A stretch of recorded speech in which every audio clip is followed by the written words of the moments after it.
तो हेलो दोस्तों, स्वागत है आज के हमारे इस न्यू ब्लॉग में। मैं और मेरी सासू माँ, मेरी देवरानी और घर के और भी लेडीज़ हैं, सब लोग मिलकर के मनाने जा रहे हैं जितिया का त्यौहार। तो सारी तैयारी लगभग हो चुकी है। मम्मी पूजा कर रही हैं और मम्मी पहले से ही वो चढ़ा चुकी हैं। नहाए खाए के दिन जो चढ़ाया जाता है, तेल खड़ी चढ़ाया जाता है, तो वो चढ़ा चुकी है। तो मैं और मेरी देवरानी पूजा कर चुके हैं और तेल खड़ी चढ़ाने आए थे, तो मम्मी भी आ गई। तो मम्मी से हम लोगों ने पूछ लिया कि चलिए मम्मी बता दीजिए कैसे तेल खड़ी चढ़ाया जाता है, क्या क्या बोला जाता है। हर साल बताया जाता है बट हम हर साल भूल जाते हैं। मेरी देवरानी फर्स्ट टाइम कर रही है जितिया अपनी बेटी के लिए, अपने परिवार के लिए। और मैं 10 साल से कर रही हूँ जितिया। मेरा बेटा 10 साल का हो गया है ना, तो मैंने पहले साल से ही उठा लिया था। तो मम्मी को हमने बुला लिया और वो हमें बता रही हैं कि कैसे कैसे पूजा करना है, कैसे कैसे तेल खड़ी चढ़ाना है, पहले क्या बोला जाता है। पहले जितियान जी को चढ़ाया जाता है, तो सारा नाम मम्मी बता रही थी। यहाँ हमारे पूर्वज को भी चढ़ाते हैं हम लोग, जो नहीं अब इस दुनिया में रहे हैं, तो उनके लिए भी हम लोग पूजा करते हैं और अच्छे से मनाते हैं। इस बार हमारी देवरानी शामिल हुई तो कुछ मेरे लिए थोड़ा सा ज़्यादा एक्साइटमेंट वाला मोमेंट रहा। हम लोग जितिया को बहुत इन्जॉय भी किए हैं, अपने बच्चों के साथ भी बहुत इन्जॉय किए और साथ में कॉमेडी भी कर रहे थे हम लोग। बहुत मज़ा आ रहा था, हंसी मजाक भी चल रहा था। पूजा के टाइम पूजा हो रहा था, बहुत हम लोग एक साथ सब कुछ कर रहे थे। खाना पीना जो भी होता है सब कुछ बनाना रहता है इसमें। वो मरवा का रोटी वगैरह बनाना रहता है, मछली, बहुत सारा चीज़ आज बनाना रहता है। मम्मी साग चुनेगी, तो मम्मी का ही ड्यूटी ये रहता है, क्योंकि साग चुनने अगर बैठेंगे तो फिर हम लोग खाना बाकी का कब बनाएंगे। बच्चों को स्कूल हम लोगों ने भेज दिया है, वो स्कूल चले गए हैं। तो हम लोग सोचे कि चलो भाई हम लोग नहा धो करके पूजा के दिन वाला जो पूजा होता है वो कंप्लीट कर लिया। अब मम्मी सब कुछ बता चुकी हैं, तो मम्मी बोली कि चलो अब तुम लोग अपना अपना काम करने जाओ, हम साग जा कर के चुन देते हैं और तुम लोग जाओ खाना पीना बनाओ। बच्चे भी स्कूल से आ जाएंगे तो उनको भी फिर देखना होगा। मेरी छोटी बेटी है वो सोई हुई है, तो मैंने सोचा चलो जब तक सोई हुई है तब तक घर के बाकी काम कर लेते हैं। और हम लोग यहाँ से फिर ये देखो बाल में भी हम लोग लगाते हैं तेल खड़ी पूजा करने के बाद। पूजा हमारा हो चुका है, अब हम उठा करके इसको अलग रख देंगे। और मम्मी यहाँ साग चुनने के लिए बैठ गई हैं। मम्मी बता रही हैं कि ये कौन सा साग है। ये बोल रही थी नोनी का साग होता है, जिसको हम लोग जितिया के दिन खाते हैं। इसका विधि होता है खाने का। अब डिटेल में तो मम्मी लोग ही जानती हैं कि इसका क्या विधि होता है, बस पता है कि विधि होता है। इसको मम्मी अच्छे से चुन रही है, क्योंकि अभी ही आया है ये, तो अच्छे से चुनने के बाद हमें दे देंगी तो हम इसको वॉश करके बना देंगे। इसे 2 टाइप से भी हम लोग बनाते हैं, वो मम्मी बता रही हैं कि कैसे कैसे बनाते हैं।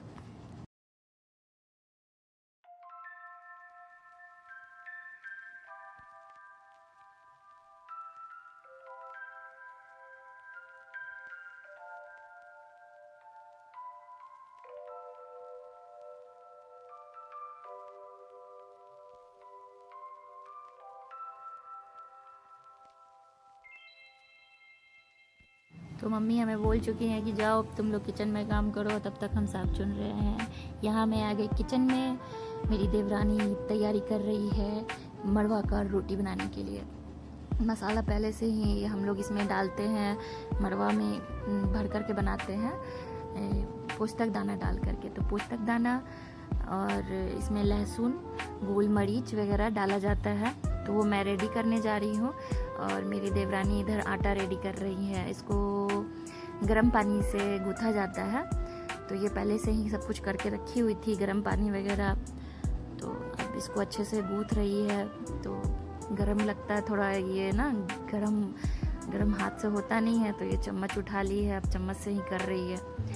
जब अच्छे अच्छे से ये हो जाएगा, मिक्स हो जाएगा पानी, तब इसको अच्छे से ये इसको मिलाएगी। मिलाने के बाद अच्छे से गूँथने के बाद इसको रख देगी। और तब तक मैं मसाला इधर रेडी कर रही हूँ।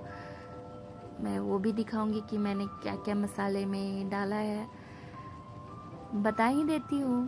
पोस्तक दाना जो मैंने 2 पैकेट लिया, गोल मरीच 1 से 1.5 चम्मच, लहसुन 2 लिया मैंने, 6-7 कलियाँ लिया है, और इतना ही चीज़ मैं डालती हूँ। और सूखा मिर्च 3 से 4 डालती हूँ। तो ये आटा जब रेडी हो जाएगा तो फिर मैं मसाला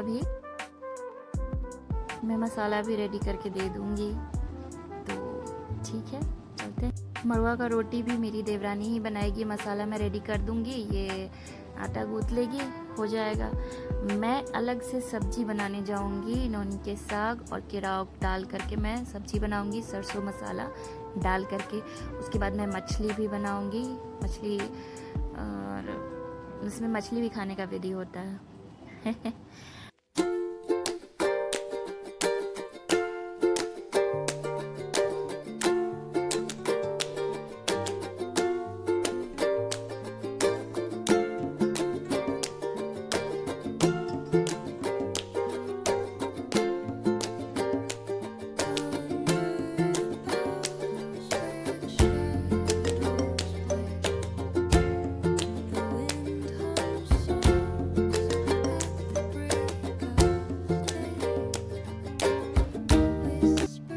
पोस्तक दाना को मैंने अच्छे से धो लिया है। देखो, इसको धोना इतना मुश्किल है कि क्या ही बताऊं, बहुत मुश्किल होता है। मम्मी से तो हो जाता है, मुझसे नहीं हो पाता है। मैं बहुत मुश्किल से छन्ने में डाल करके इसको धोती हूँ।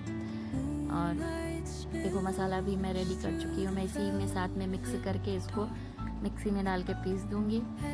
ये अभी तक आटा ही गूँथ रही है। कितना मेहनत लगता है आटा गूँथने में, देख लो, बहुत टाइम लगता है इसको अच्छे से गूँथने में, मैश करने में, क्योंकि ये फटना नहीं चाहिए। इसमें ना बॉन्डिंग बहुत कम होता है। अच्छे से बॉन्डिंग आ जाए इसके लिए इसको इतना ज़्यादा गूँथा जाता है। ये मेहनत वाला काम मैंने इसी को दे दिया था कि तुम ही करो, मैं टेस्ट वाला काम कर लेती हूँ।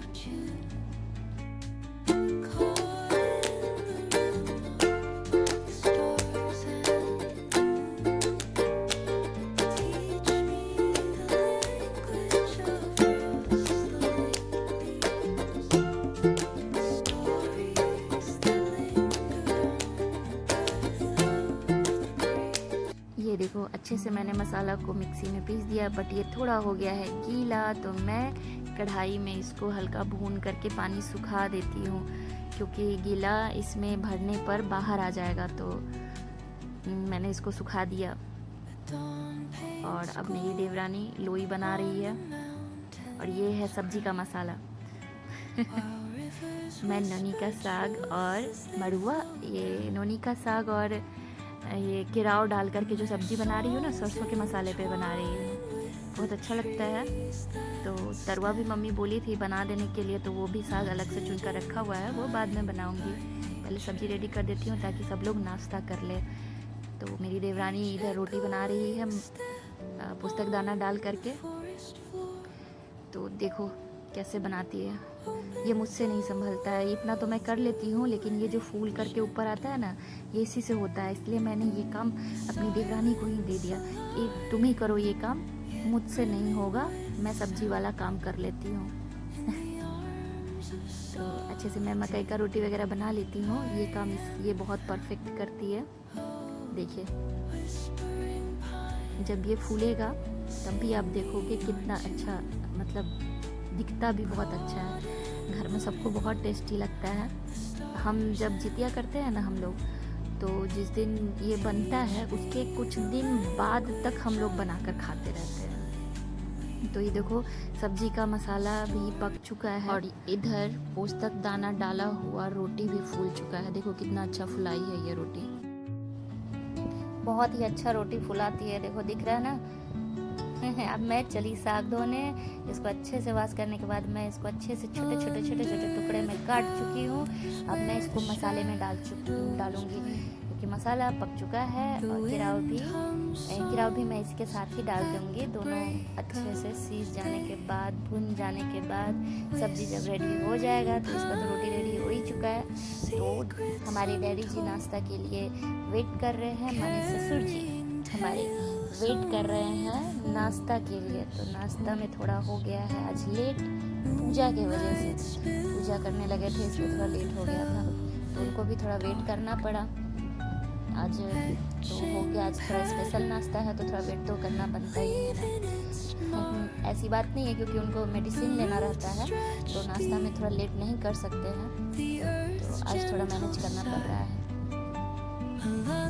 आप रोटी में घी भी लगा सकते हैं, ये देखो घी भी लगा रही है अच्छे से और बता भी रही है कि इस रोटी बहुत ज़्यादा सॉफ्ट होता है इससे। लोग और भी लोग हैं ना, हम लोग चने दाल डाल करके भी बनाते हैं, लेकिन लोग घर में सबको पसंद नहीं है उतना चना दाल डाला हुआ, तो हम लोग पोस्तक दाना ही ज़्यादा पसंद करते हैं।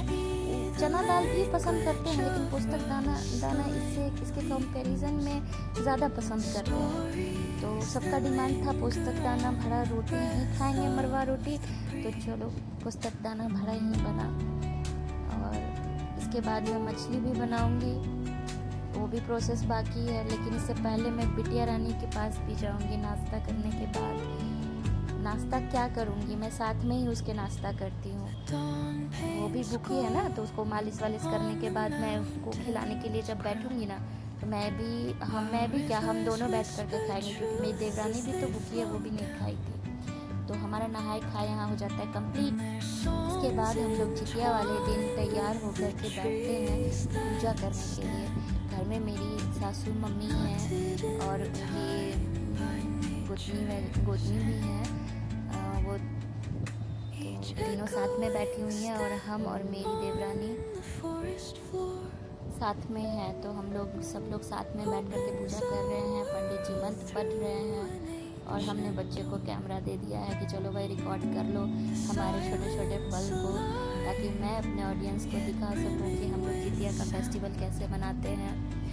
और इसके पूजा करने के बाद पंडित जी कथा भी कहेंगे, तो कथा हम लोग अच्छे से सुनेंगे। मैं यहाँ इंस्ट्रक्शन भी दे रही हूँ अपने बेटे को कि मैंने छोटी बेटी को दे रखा है कैमरा, तो मैंने बड़े बेटे को बोला है कि तुम कैमरा ले लो, थोड़ा अच्छा से रिकॉर्ड कर दो।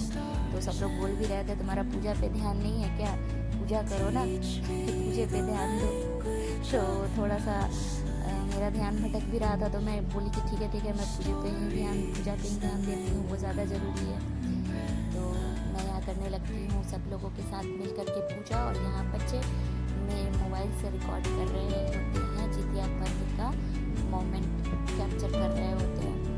तो पूजा होने के बाद कथा होने की बारी होती है, तो पंडित जी यहाँ कथा कह रहे हैं और हम लोग आराम से कथा सुन रहे हैं। कथा हो जाती है समाप्त, उसके बाद हम लोग आरती की तैयारी में जुट जाते हैं। सब लोग एक दूसरे को सिंदूर करते हैं, उसके बाद हम आरती करने लगते हैं। सब लोग मिल कर के आरती भी करते हैं और अच्छे से जितिया महाराज से वरदान मांगते हैं, उनसे प्रार्थना करते हैं कि हमारे जितिया पर्व को सफल कीजिए। हमने अपने बच्चों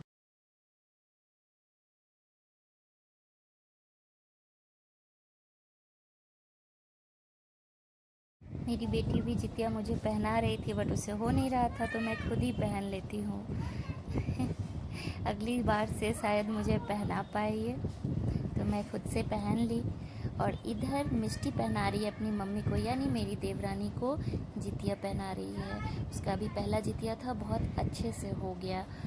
हमारा जितिया पर्व बहुत अच्छे से मन चुका है। और ये देखो खीरा दे रही है, हम लोग जितिया पहनाने के बाद खीरा भी देते हैं। मेरे देवर आए हैं मम्मी को जितिया पहनाने के लिए, वो भी जितिया मम्मी को पहना देते हैं। उसके बाद मैं अपने बेटे को खीरा देती हूँ चढ़ाया हुआ, बेटी को देती हूँ, उससे तो खाया नहीं जाता है, मेरे बेटे को पसंद है। इस तरीके से हमने प्रसाद भी दे दिया और हमारा जितिया पर्व भी अच्छे से मन चुका। अगर आप लोगों को हमारी ये वीडियो जितिया पर्व वाली पसंद आई तो लाइक शेयर सब्सक्राइब ज़रूर करें। मिलते हैं नेक्स्ट वीडियो में।